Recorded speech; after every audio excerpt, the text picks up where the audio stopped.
Hey guys, JK Wargames. So today I'm going to review Skies Above the Reich by GMT Games. Now this is designed by Jerry White and Mark Aisted. I hope I pronounced that right. It's a solitaire war game and you are playing as the Germans trying to destroy the B-17 bombers. So what we're going to do is a little review. We're going to look at all the parts of the game. I'll do a small little demo playthrough just so you can see how the game works. So guys, this is one of the boards you get. So you get two boards and they're both double-sided and they reflect different years. So as you can see on the board, we've got squadrons of B-17 bombers, which are really nice effect. And you probably can't pick it up, but there's a little shadow under each plane, which I thought was a really nice touch. So you can see these numbers here. These are how lethal each box are. So when you fly in your fighters, like this, when they go in one of these boxes, this is how dangerous it is to them, and that depends on whether you go in determined or evasive. You can flip it over and fly more safely and try and take less damage. So that's the board, and then you get your cards. So you can see these cards, tail attack. If we flip them over, you can see it's got all sorts on there. So basically what happens when we attack a bomber, just say we've come in off the tail and we're attacking this guy. You look at that number there, which is a 3, and then you go to the tail where you've attacked from. We've come in low on a 3, would mean, if we're determined, that we score a hit. So you can see that symbol there is a hit, and then the explosion is a damage marker on your fighter, and then you would go low on ammo. If we had gone evasive, so if we had flipped, our fighter decided to go in that way, we would have caused a hit and taken a hit, but we would still be fine on ammo. So it depends how risky you want to be. So you get all different cards. So you can see you get nose from the nose, then you get oblique, and then you get these cards, which are continuing fire. So before your plane can go back safely, you get continuing fire. And again, you flip it over. He's in a 3. So 3, he would take a hit because he's determined. If he was evasive, then on a 3, he doesn't take a hit. And then once you've done that, your fighter would go off the board. So just a quick word on the cards. They're really quality, really well produced, good quality cards. Very impressed. And then what you get is the fighters. So you get these blocks and you get stickers, and you put the stickers on, and on the other side is the evasive. Now it's not a block game, but this is a great way of demonstrating your fighters, and it's more sturdy than pushing tiny little tokens around, so I think that's a nice touch. And also you get these blue counters. So in the game you can see here we've got these boxes. So when you attack, you come in from these approach boxes. So you've got a low, a level, and a high. So if you come in low, you don't use one of these blocks, you just come in. So you know that's low. If you come in level, you use one of these to show he's coming level. So when you choose your card, you know you're going to be looking on the level. If we come in high, then we use 2. Pretty simple, but very effective. Okay, next we'll take a look at the tokens. Okay guys, so you get quite a few tokens with the game. So let's have a look. So first of all, you've got damage tokens. Now you're going to be using these a lot.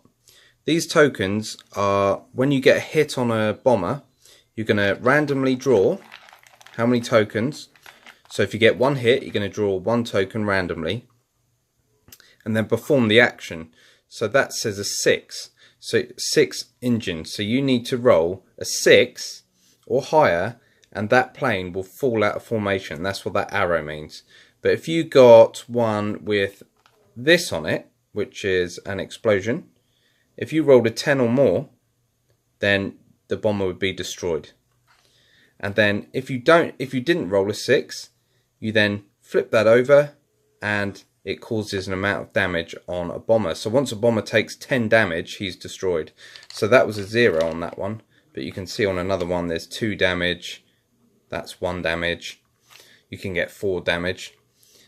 These counters go on your fighters. So if your fighters are damaged, you randomly draw one of these, or however much damage you've taken, and you put that on your fighter, and then in the recovery phase you have a chance to try and take that damage off. So on a 3, you roll a 3 or higher, that damage will come off. If you don't, then your fighter will end up in the fate boxes, which we'll have a look at in a bit. And then you've got destroyed markers and fallen bombers if a bomber falls out of formation. We've got loose formations. You've got sun markers, which can help you if you attack from the sun and you take a hit. You can roll a die and see if you can deflect that hit. We've got anchored markers there. And then here we've got rocket markers. Rockets are brilliant in the game. Cannons, these allow you to take 2 tokens, draw 2 tokens and pick the best one. We've got bombs, we've got no ammos, and then we've got these which when you put your fighters in to attack the bombers, you have to decide if they're going to climb, roll, or they're going to dive or dive roll. We've got some target markers for firing rockets and bombs.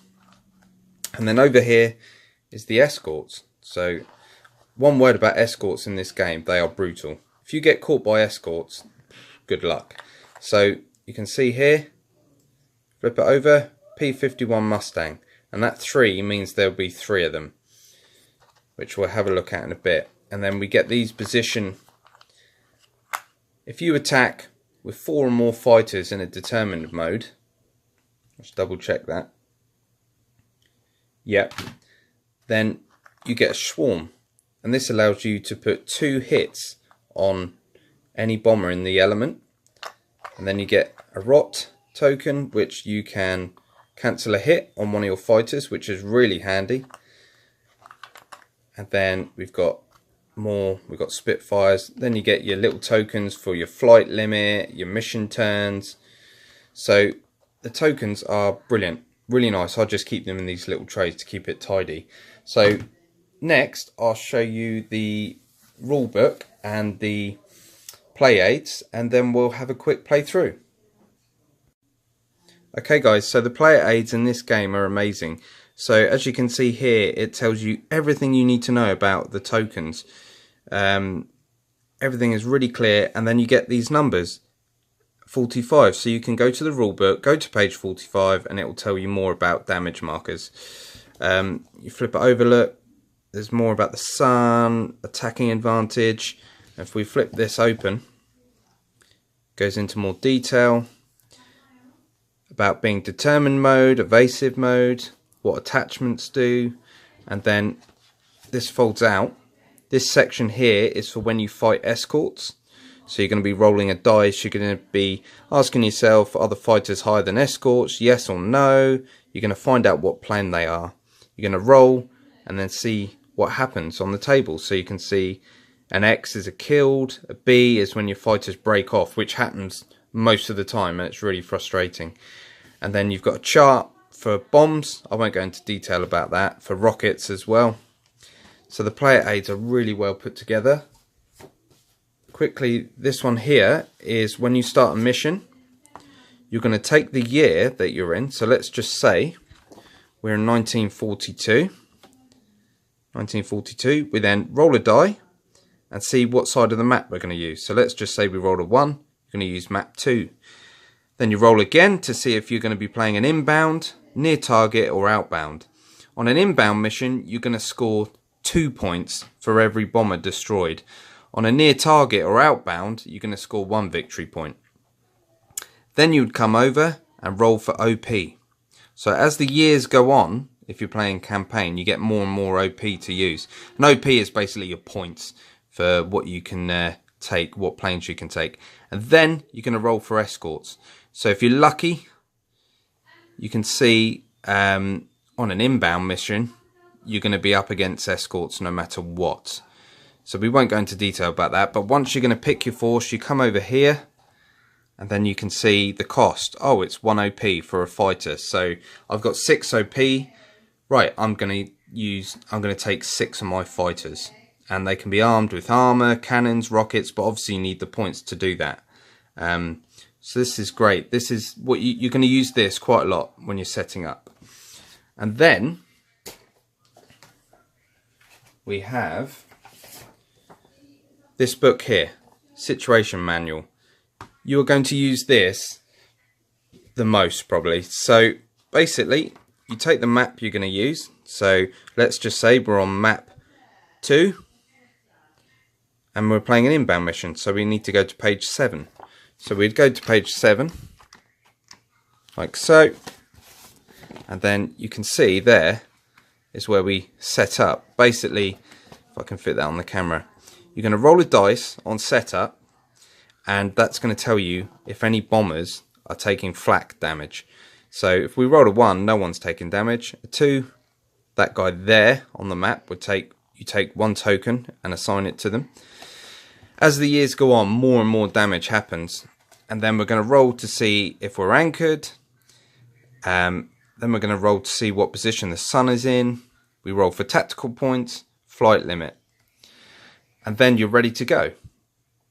So just quickly before we do a playthrough, you get these logs. So this is where you write down, this is just from one I've been playing a while back. I'm actually on the 1944 mid campaign at the moment, but this is from earlier on. You can see that you put down the mission, the year, what map you're on, how many points you got, and then experience earned. So when you destroy a bomber or you land safely from a mission, your whole force earns experience points, your staff. And then pilots killed. This is important. If you get pilots killed, it's not good, because you have a limit of pilots that can be killed. So say in the first campaign you can lose 6 pilots. Now if you lose 6 before the campaign's over, which is 6 missions, you've lost. So you've got to be careful with your fighters. You know, you can't just go in determined all the time. So this is a nice little touch, and then you flip it over and you've got all the pilots' names. Now as you can see here, Bauer, he's got the luck ability, so he can cancel a hit. Now when you get 5 points, 5 experience points, you can assign a trait. But a lot of your pilots will start off green, which means they have to take abilities like they always have to be determined, or they exit when hit. And then what happens if one of these pilots is killed, then you cross it off. So you, Grim here, he's an ace, he's got that aim ability, so he can take 2 tokens and apply them both. But if he got killed in a mission, he's gone. You cross him off, all his abilities are gone, all his experience are gone. So you really got to be careful. Okay, and then one more thing just before we start. I won't be able to fit this all on camera, but this is where we set up escorts. We won't go through it in detail, but basically you roll for how many escorts you have, and then that tells you where to position them. And then during the game you're going to roll on these charts to see where the escorts go. Then if we fold that down like that, this is the fate boxes. So if you pull one of these tokens, a 3 wing, and you rolled a 1 or 2 and you failed, your fighter then goes in the wing box, because that says wing. So you'd go to wing, you'd place your pilot in the wing box, and at the end of the mission you roll a dice to see what happens. So we look here, a BF 109 needs a 7 to 10 to land. So we'd roll our dice, we rolled a 2. If you go to a 2, he explodes, but then you have to see if he bailed out on time. So we roll a dice, we roll a 6, so 1 to 7, no. So that pilot is killed, destroyed. which wouldn't be good. If we rolled a 7 to 10, he'd land, he'd be fine. So you start getting quite a lot of pilots in here. It's really, really tense at the end of a game. Now, if a pilot's wounded, he doesn't bail out. He does bail out, but he's wounded. You end up in this wounded box up here. And at the end of each mission, you're going to roll for any pilots that are wounded, and they need a 9 or a 10 to come back. So you'd roll for the first guy a 2. Nope, he can't come back. And the other guy, nope, he rolled a 1. He can't come back. So they stay out of the next mission. But if you roll a 9 or 10, then they're not wounded anymore and they can come back for the next mission. And then on the left side here is where you're going to put your tokens to go up through the turns. Now, how many turns are in a game is in the situation manual. You roll for it. It's random each time. And then very quickly is the advanced game. Now, if you're playing the advanced game, this is actually the 1944 one. We'll get the other one later. If you play the advanced game, any bombers that go fallen during your mission, you can chase down. I won't go into detail about how that happens, but you end up on this map and your fighters attack this bomber. And instead of applying tokens directly on the bomber, you apply them to these boxes. So you can see a wing, he can take up to 6 damage, but when you have 1 marker, a die roll of 9 or 10 will destroy him. If you had 2 markers, a 7 to 10 is going to destroy him, and so on. This is probably my favourite part of the game, the advanced bit where you chase down bombers, because for every destroyed bomber you're going to get victory points, which is what you need basically. So that's a really neat thing, but we won't go into detail about that. We're just looking at the basic game.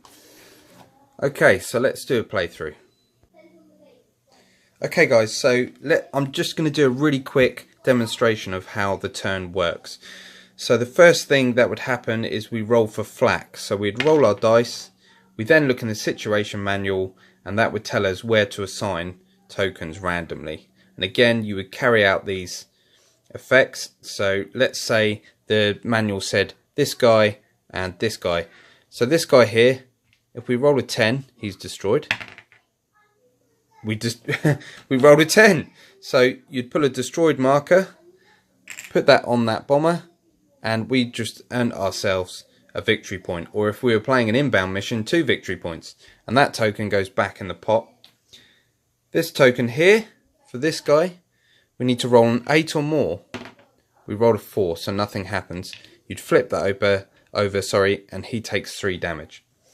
The next thing is moves. So at the start of the game, basically you can bring your planes on, and you have to start in low boxes. You can't go level or high. So my 2 guys are going to go there, low. Obviously you normally play with more than 2 planes. So they're going low. You then do returns. If fighters have attacked, they come back to a return box. If they're in a return box, in the return phase, if they haven't got any damage, they can move up into a normal box. If they've got damage, then you're going to recover them in the recovery phase. So let's just say one of them had that on it, a 5. If I can get it to focus, there we go, a 5. So you roll a dice. If you get 5 or more, he's fine. Yeah, he'd be fine. So then you go on to the blast and flak phase, which we just done. Then we would go to cohesion. Now cohesion is if any bombers have more than 2 tokens, we need to roll. So if you roll under the amount of tokens, the unit gets a loose element token. So let's just say we rolled, this had more than 2 tokens, and we rolled under it, you'd get that. And then further on down the line, this can flip over to a kaput. And these minuses affect the numbers here. So that -2 would put that 4 down to a 2. So it's easier to attack the element. Okay, so let's say the turn's gone on a bit. We're now at the move stage at the beginning of the turn. My guys are here in the low box. Now they can either move up to level. They could spend a tactical point to go high. I'm going to move into the approach box. Now if you want to attack, you have to move into the approach box like that. You go through all the other steps, returns, escorts, recovery, blast and flak, and then you get to the attack phase. So the attack phase, my two guys are going to attack this bomber here, this guy with 3 damage, and then I just position my fighters like that. We don't need any of these blocks because we've come in from low, remember. So because we've got two fighters in a space, we need to do a collision check. So you pull a token, randomly pull one, no impact, so it's fine. There is no impact, they are fine. Next, we need to see where they're going. Are they going to climb? Are they going to dive? Are they going to climb roll or dive roll? So we're going to climb. So again, you're going to put the climb token there. Then we can attack. So we take the first guy and we pick a nose card. And remember, we've come in low, and this number 3 here is now affected by this -1 because it affects the whole element. So that -1 puts that 3 to a 2. So we look at the card. Low 2 is, we don't cause a hit on the bomber, but we take damage ourselves. So we pull a token, it's a 5. We assign that to the bomber, and he has to move 2 spaces. So when you move 2, because you're climbing, you move 2 like this. So he's now on a 3, but again, because that bomber's destroyed there, puts that 3 down to a 2. So we have to do his continuing fire.